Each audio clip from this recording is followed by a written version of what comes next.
오늘 우리에게 주시는 하나님 말씀은 시편 118편 1절부터 29절입니다. 모퉁이의 머릿돌이 되신 그리스도라는 제목으로 우리가 함께 하나님의 말씀을 나누겠습니다. 이 시편 118편은 이제 개인 감사시입니다. 그런데 이 개인 감사시가 공동체의 노래가 되어진 것이 이 시편 118편입니다. 한 개인이 정확한 상황은 알 수 없지만은 이제 죽음에 처해지는 그런 상황을 만났을 때 그 가운데서 하나님께서 구원하신 은혜를 찬양을 하게 되는 그런 시입니다. 질병일 수도 있고요. 어떤 전쟁의 상황일 수도 있습니다. 어떤 환난 같은 것들이 이 시인에게 다가온 것입니다. 그때에 시인은 하나님께 부르짖었고 하나님께서는 그를 구원하신 것입니다. 시인은 버림받은 자라고 스스로 말했지만 그러나 그 버림받은 자를 모퉁이의 머릿돌이 되어 가장 중요한 위치에 중요한 자리에 하나님께서 세우셨다라고 고백하는 시편이 바로 이 시편입니다. 이 시의 시인이 누구일까라고 추측을 했을 때 여러 이제 주석가들은 아마 왕일 것이다 라고 추측을 했어요. 왕 중에서도 특히 다윗 왕 같은 사람이 아니었을까 이런 생각을 하게 됩니다. 왜냐하면 버려졌던 사람이 그런 환난과 전쟁의 상황에 버려졌던 사람이 모퉁이의 머릿돌이 되어지는 그런 응답을 받은 사람으로 고백을 하기 때문입니다. 그래서 다윗 왕 같은 그런 사람이 아닐까라는 생각을 하게 되고, 혹시 아니라면 포로 후기에 포로로 끌려갔다가 돌아온 사람들의 지도자 정도 되는 위치의 사람이 아닐까 이렇게 생각을 하게 됩니다. 이 시편 118편은요 애굽 할렐, 그러니까 이제 유월절 식사의 가장 마지막 노래로 낭송된 시편입니다. 하나님의 구원에 대해서 찬양과 감사를 드리며 제일 마지막 시편으로 이 시편을 암송합니다. 1차적으로는 버림받은 자를 모퉁이의 머릿돌이 되도록 높이셨다는 것을 찬양하는 그런 시이기도 하고요. 또 한편으로는 바로 그 일을 행하기 위해서 오신 모퉁이의 그 건축자들이 버린 돌이 되어지시는, 우리를 위해 낮아지시는 그리스도를 바라보는 그런 시편이기도 합니다. 이 시편이 사용된 것은 아마 이 유월절 식사 말고도 성전의 임예 예배 행렬에서 사용된 것으로 추측을 합니다. 그래서 성전에 들어가는 거죠. 예루살렘 성을 들어와서 이제 성전을 향해서 갑니다. 그리고 성전문을 들어갈 때 부른 노래가 이것이 아닐까 이런 생각을 하게 되죠. 또한 이제 미시나 같은 유대인들의 이제 그 책을 보면은 장막절의 행렬의 노래로 사용됐다라고 기록이 있습니다. 장막절의 행렬의 노래입니다. 이 장막절에 백성들이 제단을 향해서 7일 동안 매일 7번을 호산나를 외치며 종려 나무가지에 버드나무가지를 묶어서 흔든 절기가 이 장막절인데요. 그때 이 시편이 사용됐다라고 보는 거죠. 신약 이후에는 이제 종려주일과 부활주일에 읽는 시편이 되었습니다. 이 시편 118편은 신약에서 여러 군데에서 인용이 됩니다. 그 중에 중요한 인용들을 우리가 살펴보면 예수님께서 인용을 하신 것입니다. 건축자들이 버린 돌이 모퉁이의 머릿돌이 되었다라고 하시며 자기 자신을 가리켜 말씀하신 것이 있습니다. 또한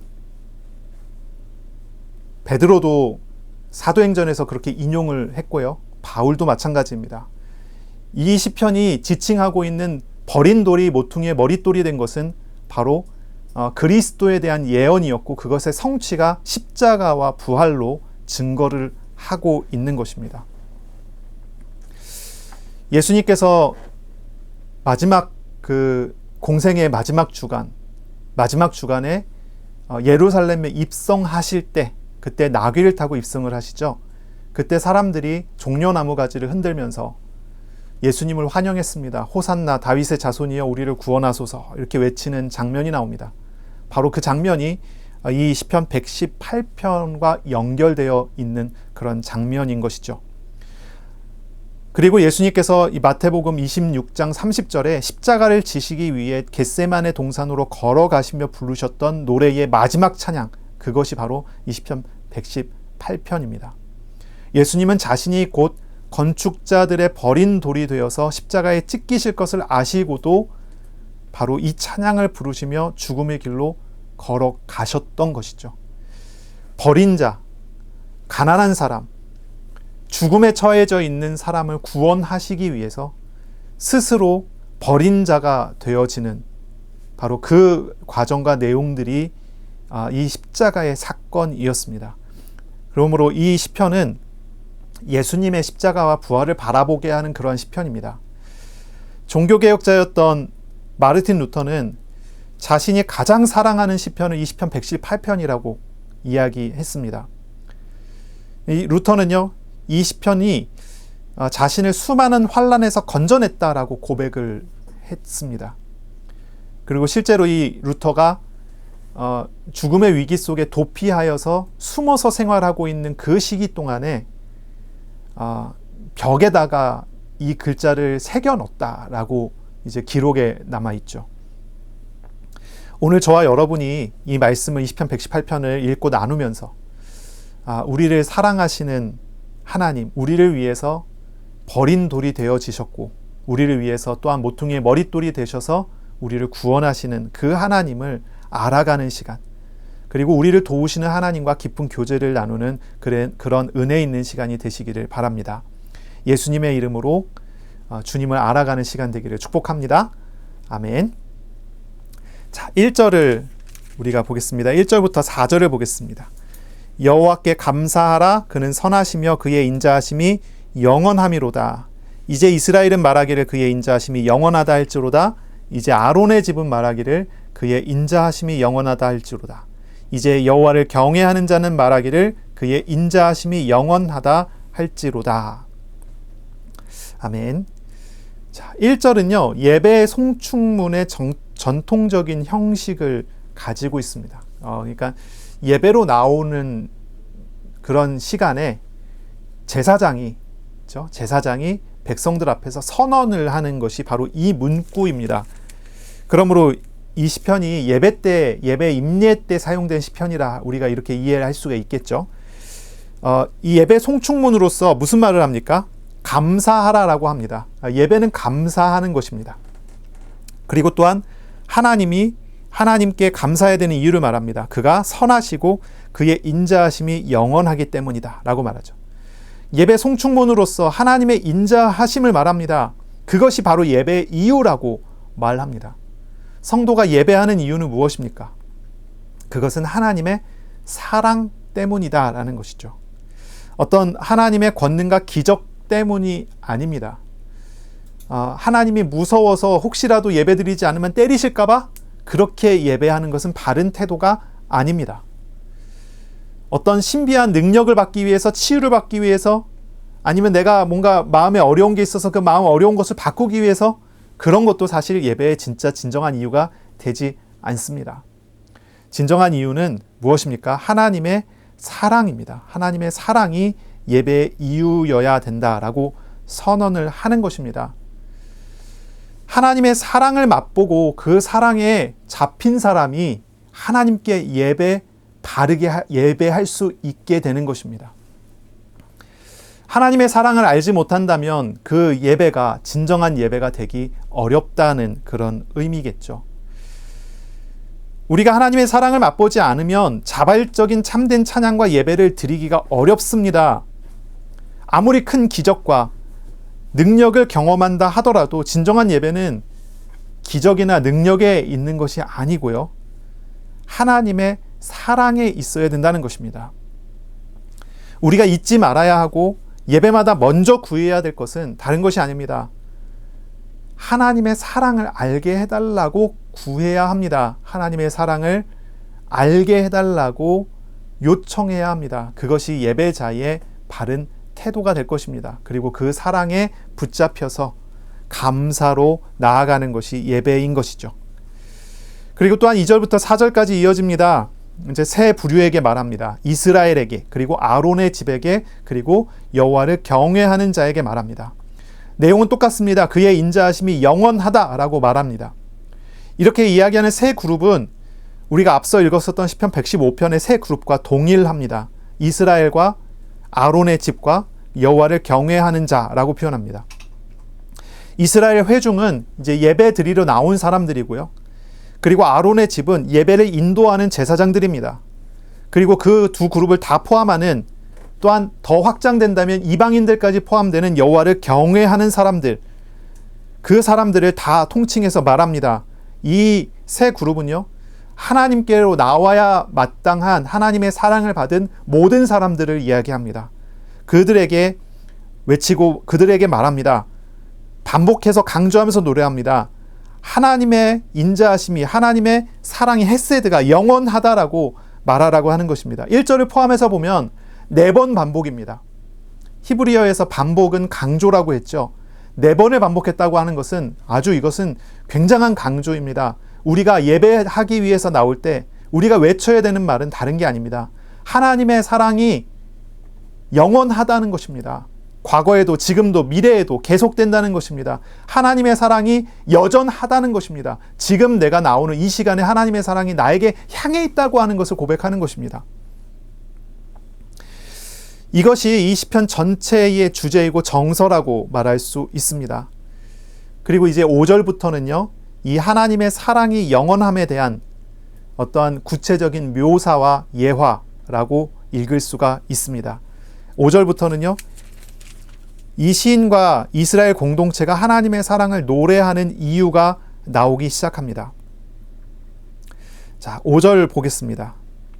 내가 고통 중에 여호와께 부르짖었더니 여호와께서 응답하시고 나를 넓은 곳에 세우셨도다. 아멘. 시인은 자신이 당한 위기를 구체적으로 하나님 앞에 고백했던 것입니다. 고통 중에 하나님께 부르짖었다 말하죠. 그랬더니 하나님께서는 그 소리를 들으시고 응답하셨고 넓은 곳으로 그를 옮기셨다라고 말합니다. 여기서 고통이라고 하는 곳은 좁은 곳이었던 것 같아요.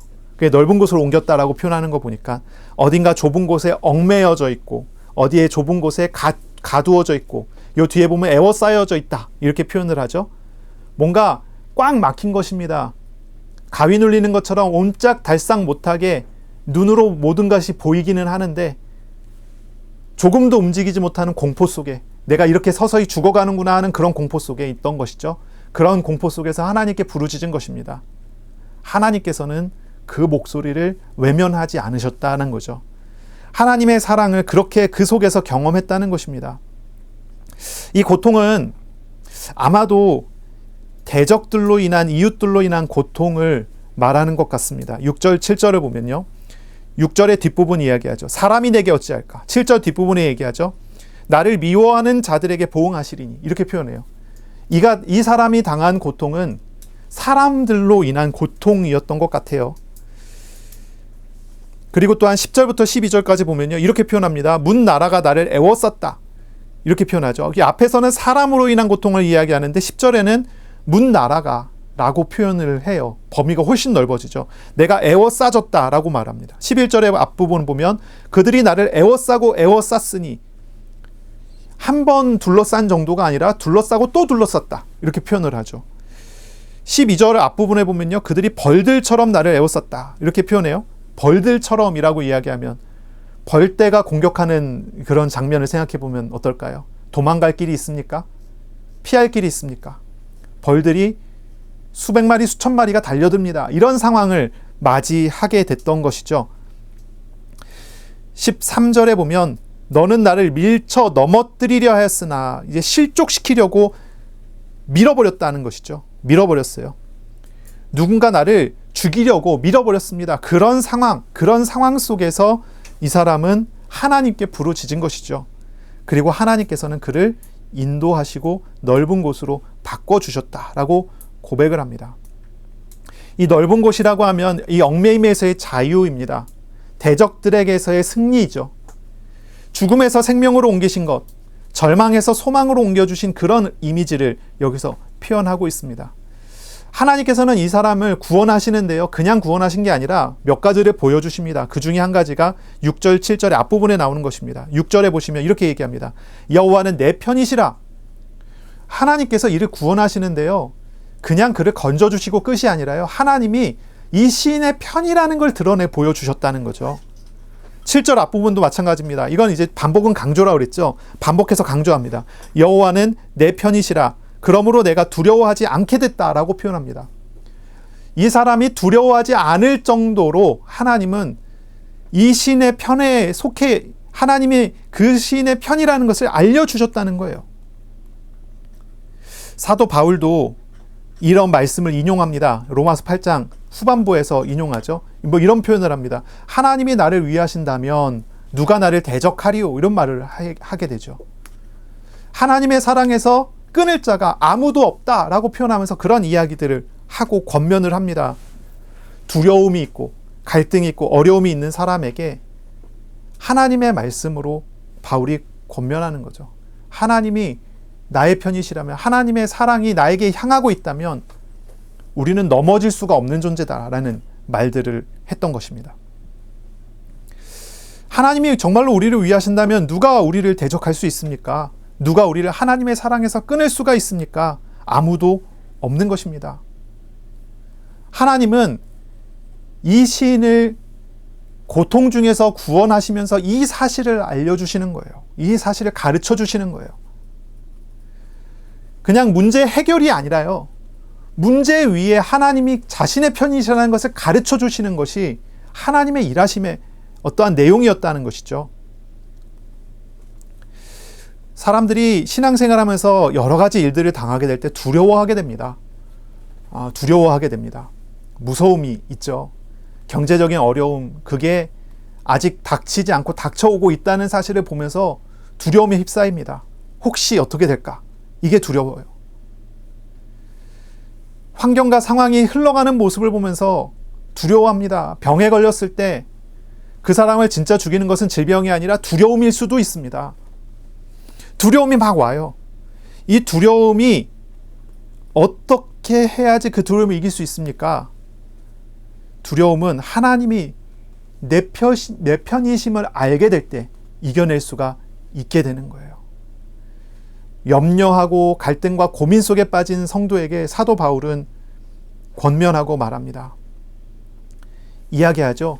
빌립보서 4장 6절 7절입니다. 아무것도 염려하지 말고 기도와 간구로 하나님께 아뢰라.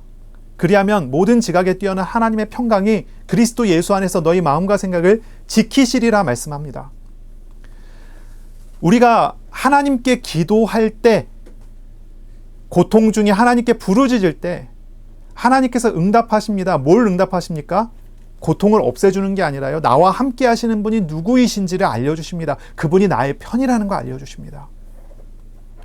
그래서 하나님을 알게 하는 거죠. 우리가 정말로 하나님을 알게 된다면, 알아가게 된다면, 하나님이 내 편이심을 경험하게 된다면 우리는 두려움을 이길 수 있습니다. 두렵지 않게 해주세요가 아니라 하나님이 내 편이심을 알게 해주세요라고 기도하는 것이 더 바른 기도가 될 것입니다. 그러므로 이 시인은요, 8절 9절입니다. 여호와께 피하는 것이 사람을 신뢰하는 것보다 나으며 여호와께 피하는 것이 고관들을 신뢰하는 것보다 낫도다 라고 말합니다. 신뢰라고 하는 단어는 바타흐라고 하는 단어입니다. 의지한다는 그런 말입니다. 의지한다. 누구를 의지하겠습니까? 위기를 만나면, 고통을 만나면 무엇을 의지하겠습니까? 시인은 그가 경험한 바를 따라 사람을 의지하는 것, 그리고 특히 높은 사람을 의지하는 것, 그것과 비교할 수 없는 하나님을 의지함에 대해서 말하는 것입니다.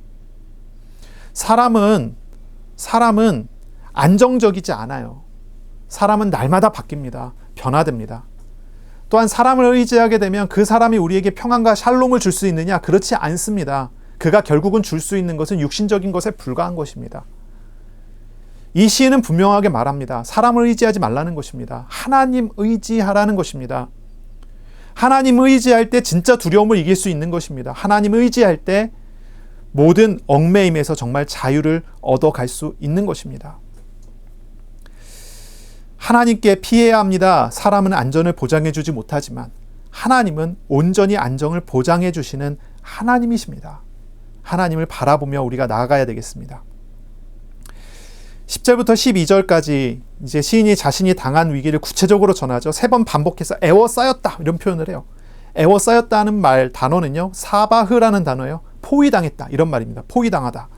좁은 곳에 묶여서 포위당했어요. 빠져나갈 길이 없는 것입니다. 그러나 이때 하나님은 일하십니다. 일하셔요. 하나님께 기도할 때 하나님은 응답하십니다. 하나님께서 그들을 끊어버립니다. 문 나라가 나를 애워쌌을 때 그 나라들을 끊어버립니다. 그들이 나를 애워쌌을 때 여호와의 이름으로 그들이 끊어집니다. 그들이 벌들처럼 애워쌌지만 그러나 가시덤불에 불같이 타 없어져 버립니다. 여호와의 이름으로 그들이 끊어집니다. 하나님이 구체적으로 역사하시고 일하신 것이죠.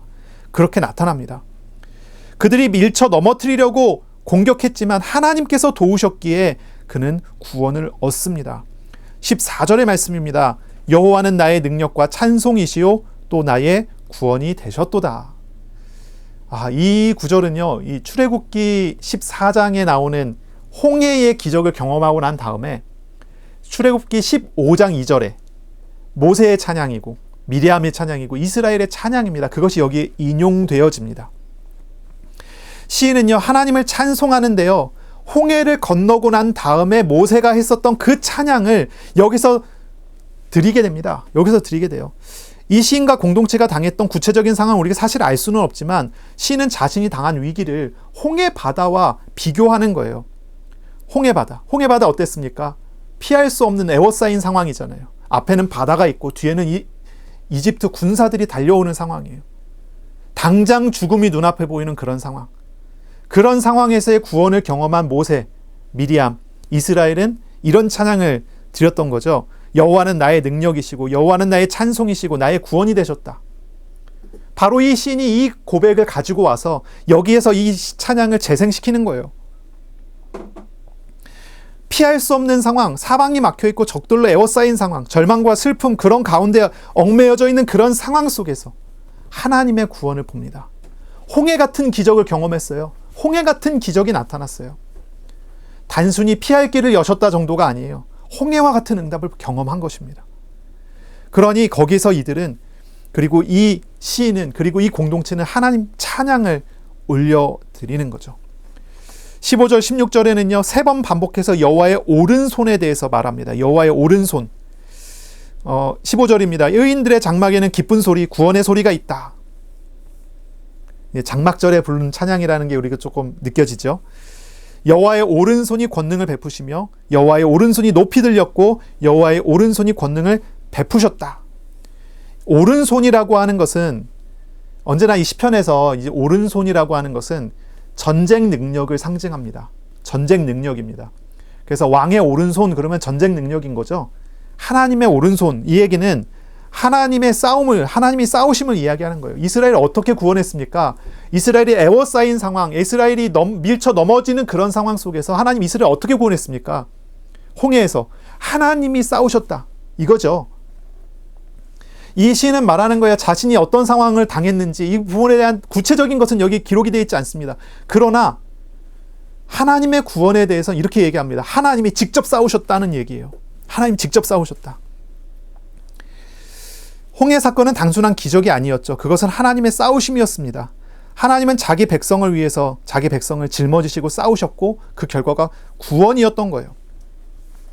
하나님의 적극적인 손길, 하나님의 싸우심에 대한 이야기입니다. 어떤 사람은 교회를 오래 다니면서 이런 생각을 해요. 하나님은 왜 침묵하시는가? 오랜 세월 기도하고 있지만 하나님께서 응답하시지 않는다. 이런 이야기를 하는 사람이 있어요. 그런데 진짜 하나님께서 응답 안 하십니까?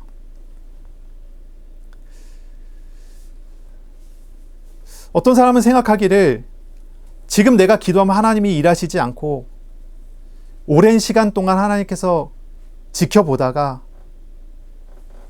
자연스러운 흐름 속에서 뭔가 이루어지게 하겠지, 이런 생각해요. 다시 말해서 하나님은 자연적인 방법을 사용하시지 초자연적인 방법을 사용하시지 않는다, 이렇게 생각하는 사람들이 참 많은 것 같아요. 그래서 오늘날에도 기적이 일어나는가 뭐 이런 얘기하면서 성경 시대에 기적이 있었지만 지금 시대에는 기적이 없다, 이렇게 얘기하는 사람도 있는 것 같아요. 그러나 그렇지 않죠. 하나님은 어떤 분이십니까? 오늘날에도 그 사랑으로 오른손을 들어 일하시는 분이시다는 거예요. 우리가 이 찬양으로 나아갈 때 제일 앞서 이렇게 얘기했습니다. 여호와의 인자하심이 영원하다 할지로다. 영원하다는 말은 뭡니까? 영원이라는 단어는요, 시간 초월을 이야기합니다. 시간 초월이에요.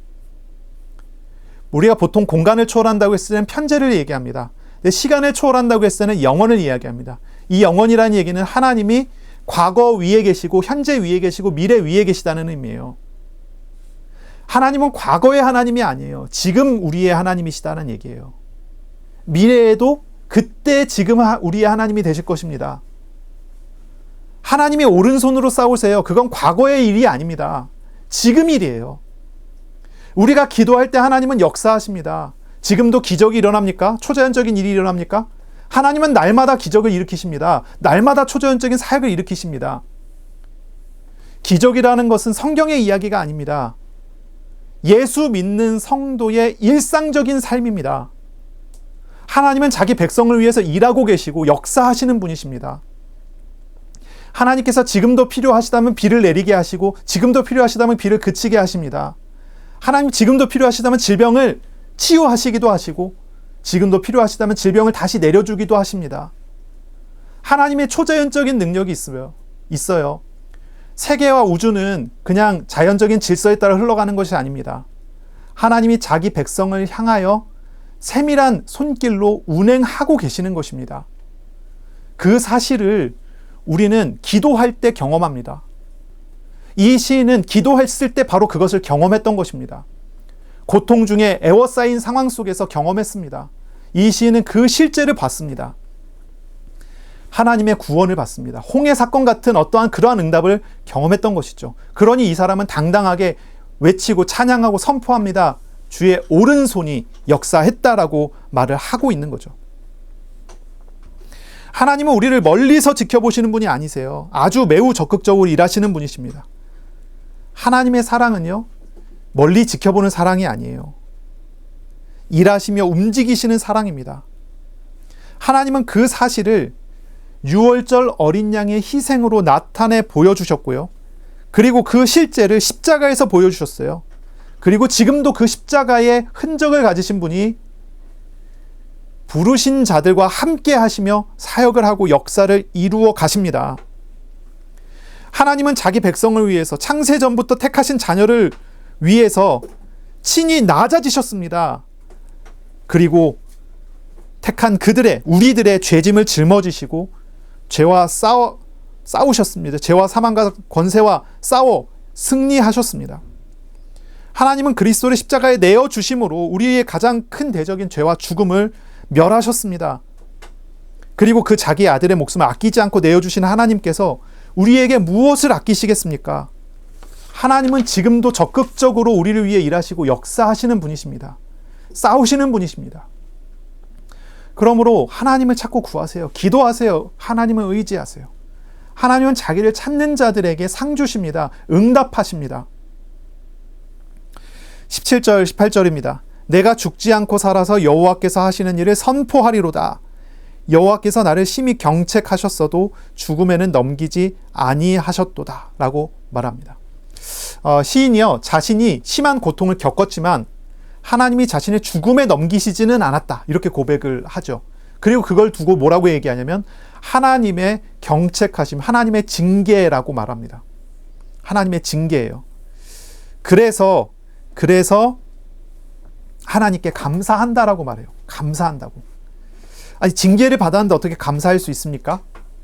만약에 그가 당한 고난이 죄에 대한 심판의 내용이었다면 감사할 수가 없어요. 왜냐하면 그가 당한 고난이 죄에 대한 결과라면 그는 죽어야 되는 거죠. 죽음으로 가는 거예요. 벗어날 수가 없는 거죠. 하지만 이것이 경책이라면, 징계라면 그것은 감사할 제목이 될 수가 있는 것입니다. 성도가 겪는 고난들은 어떤 겁니까? 그것은 그들을 거룩하게 빚어가기 위한 아버지의 사랑이 어린 징계고 연단되는 내용이 되는 것입니다. 그러므로 이 시인이 그렇게 아는 거예요. 하나님이 나를 죽음에 넘기시지 않은 것은 이것이 징계였기 때문이다. 다시 말해서 그 징계를 넘어서면 더 좋아진다는 것을 보고 있는 거예요. 하나님의 나라를 누리지 못하던 그 사람이 이 징계를 통해서 우상을 버리고 하나님의 나라로 나아갈 수 있도록 하시는 방법이 되는 거죠. 그러므로 이 시인은 그것을 또한 감사의 제목으로 여기에 고백하게 되는 것입니다.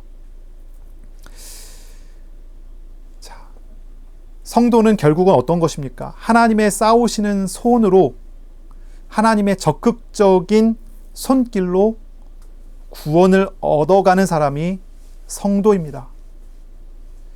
어려움 같은 것들이 허락되어질지라도 그것은 또한 더 좋게 하시기 위한 하나님의 방법이라는 것이죠. 우리가 어려울 때 무엇을 의지합니까? 내가 어려울 때 무엇을 의지합니까? 사랑의 하나님, 나를 위해서 적극적으로 싸우시는 하나님을 바라봐야 할 것입니다. 어려움 속에 있는 분이 계십니까? 질병이나 가난이나 고통 속에 있는 분이 계십니까? 하나님을 구하세요. 하나님을 찾으세요. 선하시고 사랑이 많으신 하나님께 나아가세요.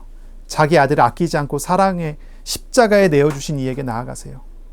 그때 우리는 하나님이 우리를 구원하시는 사실을, 하나님의 사랑을, 하나님이 내 편이시라는 것을 알아가게 될 것입니다. 그렇다면 우리에게 여전한 어떠한 이런 경책, 징계 같은 것이 있을지라도 그 사랑을 의지해서 우리는 또한 감사로 나아갈 수가 있게 되겠죠. 자, 19절, 20절을 보겠습니다. 내게 의의 문들을 열지어다. 내가 그리로 들어가서 여호와께 감사하리로다. 이는 여호와의 문이라. 의인들이 그리로 들어가리로다. 자, 이것은요, 이 19절, 20절은요, 예루살렘 성문에 들어가 예배하기 위해서 성전으로 나아가는 그런 사람의 노래입니다. 예배 임예시의 한 부분으로 읽었었던 그런 이제 시편이죠. 예배자는 성전으로 나아가면서 외칩니다. 예배자가 외치는 소리입니다. 내게 의의 문들을 열지어다. 내가 그리로 들어가서 여호와께 감사하리로다. 그 말을 들은 제사장이 답합니다. 이는 여호와의 문이라. 의인들이 그리로 들어가리로다. 자, 이렇게 사용됐다는 거죠. 사람이 하나님께 나아가며 외치고 또 제사장은 거기서 또한 외칩니다. 이런 화답을 통해서 나아가죠. 이 문에 누가 들어갈 수 있습니까? 여기에 중요한 것은 의로움입니다. 의로움. 의롭지 않으면 그 문에 들어갈 수가 없습니다. 의롭지 않으면 예배자의 자리에 들어갈 수가 없어요. 율법의 행위로는 아무도 이 여호와의 문에, 이 정의로운 문에 들어갈 수가 없습니다. 이 문을 통과할 수가 없습니다. 하나님은 정의의 하나님이시기 때문이죠. 이스라엘의 포로로 있었던 바벨론에, 거기에도 그 우상의 성전이 존재합니다. 거기도 여러 가지 문이 있습니다. 다양한 문들이 있지만 단 하나의 문은 존재하지 않았습니다. 의의 문은 존재하지 않습니다. 왜냐하면 그 우상은 의롭지 않고 그 우상이 또한 그 신도들에게 요구하는 게 의로움이 아니기 때문이죠. 그러나 하나님은 이스라엘에게 의로움을 요구하십니다. 왜냐하면 하나님은 의로우신 하나님이시기 때문이죠. 그런데 보세요. 21절입니다. 여호와께서 주께서 내게 응답하시고 나의 구원이 되셨으니 내가 주께 감사하리이다 라고 고백합니다. 성전에 나가는 이 사람은요, 하나님의 구원을 경험합니다. 하나님이 의롭게 하심을 경험했기에 거기로 나아갈 수 있습니다. 예배자는요, 하나님의 은혜에 감사하며 하나님의 사랑에 감사하며 그 예배의 자리에 나아가게 되는 거예요. 우리가 성전에 들어가 하나님께 예배할 수 있는 이유는 무엇입니까? 그리스도께서 십자가에서 율법의 모든 요구를 다 이루시고 우리의 죗값을 대신 치르심으로 우리에게 의로움의 옷을 입혀주셨기 때문인 것이죠.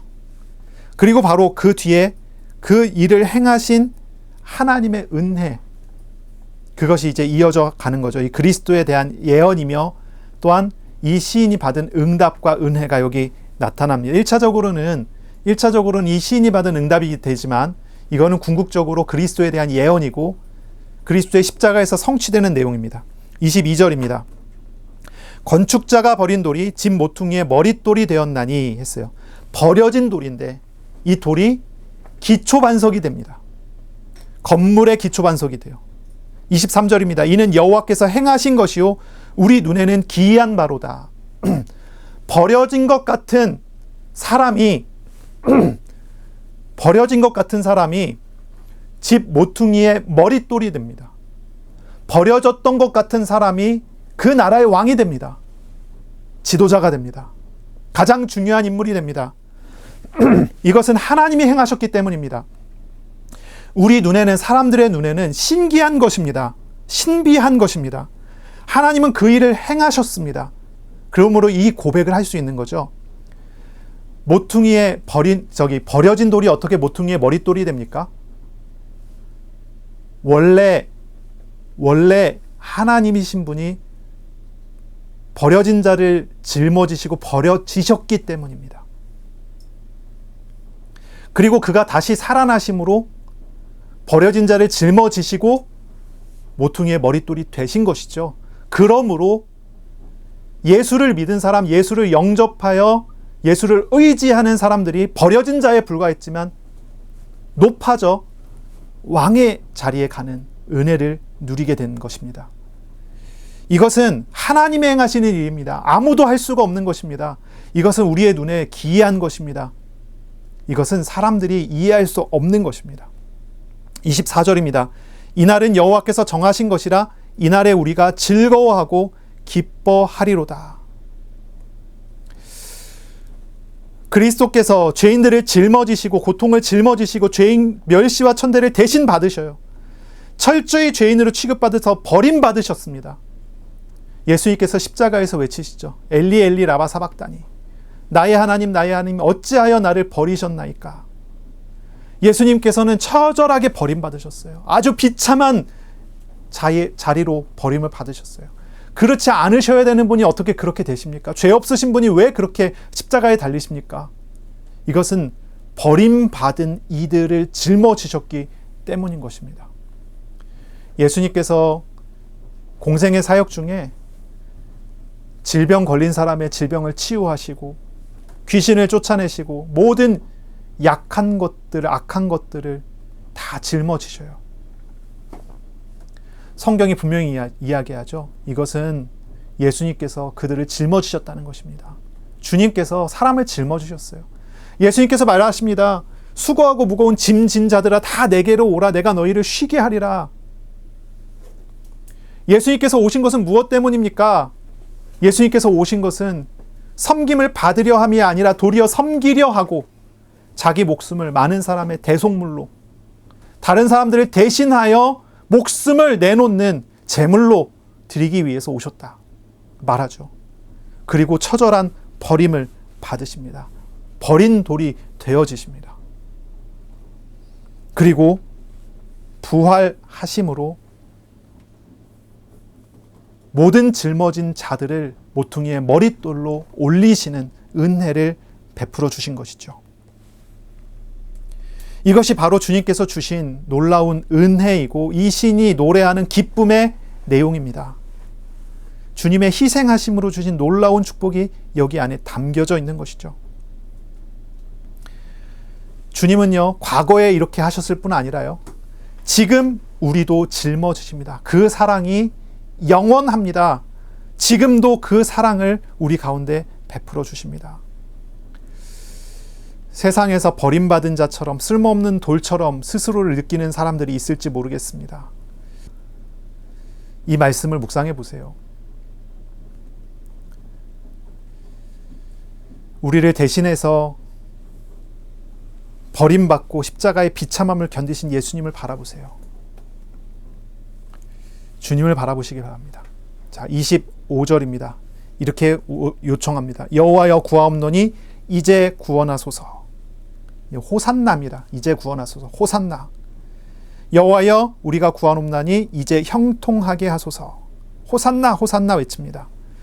26절입니다. 여호와의 이름으로 오는 자가 복이 있으며 우리가 여호와의 집에서 너희를 축복하였도다. 종려 주일에 사람들은 종려나무 가지를 들고 흔들며 호산나 다윗의 자손이여 우리를 구원하소서 외쳤죠. 여호와의 이름으로 오시는 분이 복이 있다라고 외쳤습니다. 그들이 외쳤던 이야기들, 그들이 외쳤던 내용들, 바로 이 말씀의 성취이죠. 과거 하나님은 출애굽의 구원을 일으키셨죠. 과거 하나님은 출 바벨론의 구원을 일으키셨어요. 그 하나님께 이 시는 지금 외칩니다. 이제 구원하소서. 과거의 구원이, 그리고 자신의 삶에 있었던 구원이 지금도 또한 구원으로 나타나기를 요청합니다. 하나님의 사랑은요, 영원하죠. 과거의 그 사랑이 지금도 나에게 나타나기를 요청합니다. 그리고 바로 이 기도는 예수님 시대의 사람들의 기도가 되었습니다. 예수님께 지금 우리를 구원해 달라라고 외칩니다. 그리고 또한 이 기도는 지금 오늘 우리들의 구원 기도이기도 합니다. 하나님, 오늘 나를 도와주십시오. 오늘 나를 구원해 주십시오. 우리의 신앙은 과거의 은혜를 추억하는 데 머물러서는 안 되겠죠. 여전히 세상의 위협과 죄의 유혹이 가득한 현실 속에서 우리는 살고 있습니다. 우리는 날마다 하나님의 현재적 도우심을 구해야 합니다. 지금 우리를 구원하시는 분이 누구이십니까? 여호와의 이름으로 오는 자가 복이 있다고 합니다. 그가 누구이십니까? 바로 그리스도십니다. 그가 지금 무슨 일을 하십니까? 27절입니다. 여호와는 하나님이시라. 그가 우리에게 빛을 비추셨으니 밧줄로 절기 제물을 제단 뿔에 맬지어다. 이렇게 말합니다. 이건 뭘 이야기하죠? 절기 제물로 오시는 그리스도를 제단 뿔에 묶어버렸습니다. 하나님께서 우리에게 빛을 비추시는 방법입니다.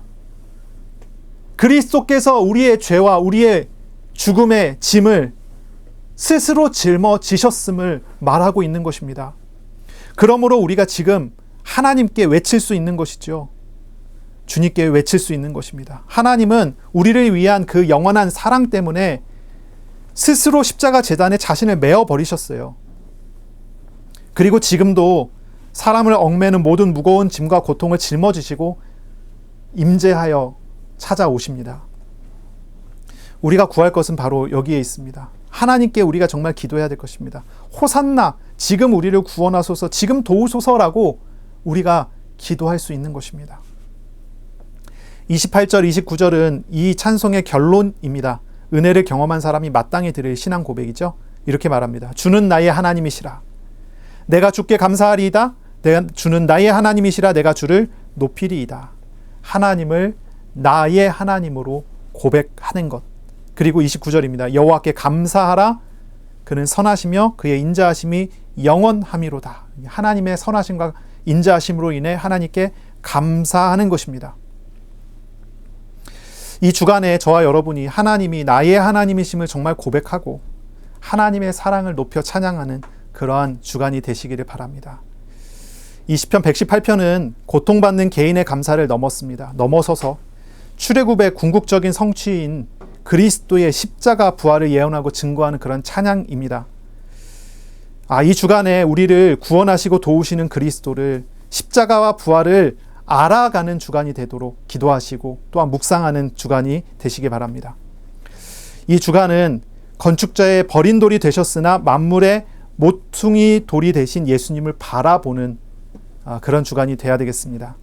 연약한 우리를 짊어지신 하나님, 우리를 위해서 적극적으로 일하시고 싸우시는 구원의 하나님을 바라보는 시간, 하나님이 내 편이심을 알아갈 수 있도록 기도하며 나아가는 그런 주간이 되시기 바랍니다.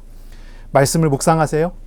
우리의 삶의 자리에서 말씀대로 동행하시는 하나님을 알아가는 주간이 되시기를 예수님의 이름으로 축복합니다. 아멘. 기도하겠습니다. 하나님 아버지, 감사합니다. 말씀하시고 그 말씀을 이루어 가시는 우리 주님을 찬양드립니다. 주님, 이 주간 하나님의 사랑을 온전하게 알아가고 경험하는 주간 되도록 복 내려 주시옵소서. 하나님이 내 편이심을 알고 하나님의 사랑이 나에게 향했음을 알아가는 시간 되게 하여 주옵소서. 하나님이 지금도 우리를 위해 적극적으로 싸우시는 분이심을 경험해 갈 수 있도록 기도하며 나아갈 수 있도록 이끌어 주시옵소서. 성령의 충만한 은혜를 베풀어 주사 주님께 참된 감사와 예배로 나아가는 주간 되게 하시기를 소원합니다. 감사합니다. 예수님의 이름으로 기도합니다. 아멘. 우리 구주 예수 그리스도의 은혜와 하나님 아버지의 사랑하심과 성령님의 교통하심이 이제로 영원까지 항상 함께 있을지어다. 아멘.